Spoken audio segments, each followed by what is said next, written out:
It is a problem nationwide and here in our region. Blighted properties are in just about every community these days, but the question that always comes up is, can something be done about them? Well, the city of Pittston has a reputation of being tough on the owners of blighted properties, and now one property owner has filed a lawsuit against the city, claiming his civil rights were violated when his property was torn down by the city. 2822 I-Team reporter Andy Mehalshick is working the story. He joins us now live in Pittston. Andy? Well, good evening, Candace and Nick. I'm staying on North Main Street in Pittston. This is where the blighted property, the old dilapidated building once stood. Now it's only a grassy, empty field. I can tell you neighbors are perfectly fine with this, considering what they dealt with for 10 to 15 years here. Now, the owner of this property insists that the city of Pittston crossed the line. But Mayor Michael Lombardo says they drew a line in the sand that blighted properties will not be tolerated.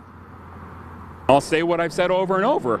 If you want to own property, own it responsibly. If not, sell it or deal with the consequences. Pittston Mayor Mike Lombardo talks about the actions taken by the city in June of 2019.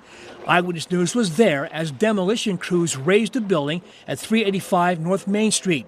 This after years of trying to have the owner, Douglas Bruce from Colorado, clean it up. Lombardo said then and now it was a safety hazard to neighbors. That includes thousands of dollars of fines and finally a warning that indeed it would be torn down. I feel, again, like I said in the past, that we're on firm legal grounds and we did what we're supposed to do.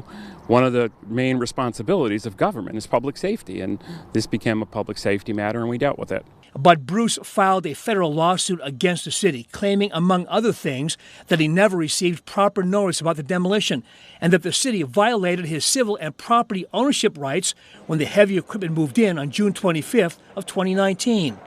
Bruce released a statement to the I-Team which reads in part, "Under the federal constitution, the city must pay the true value of the property, not simply steal it and destroy it, while charging me with demolition for their misconduct."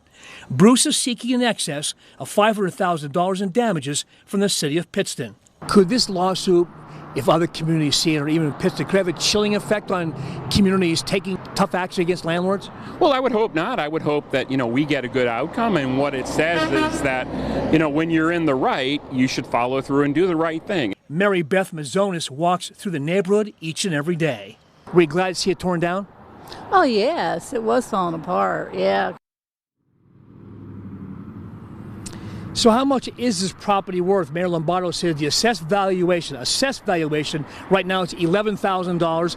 With the property, the old barroom here and restaurant was about $30,000. But any realtor will tell you, any buyer, it's only worth what someone is willing to pay for it. Now you can see Bruce's lawsuit and the city's response to it on PAHomepage.com. Nick and Candace, back to you. Andy, thank you.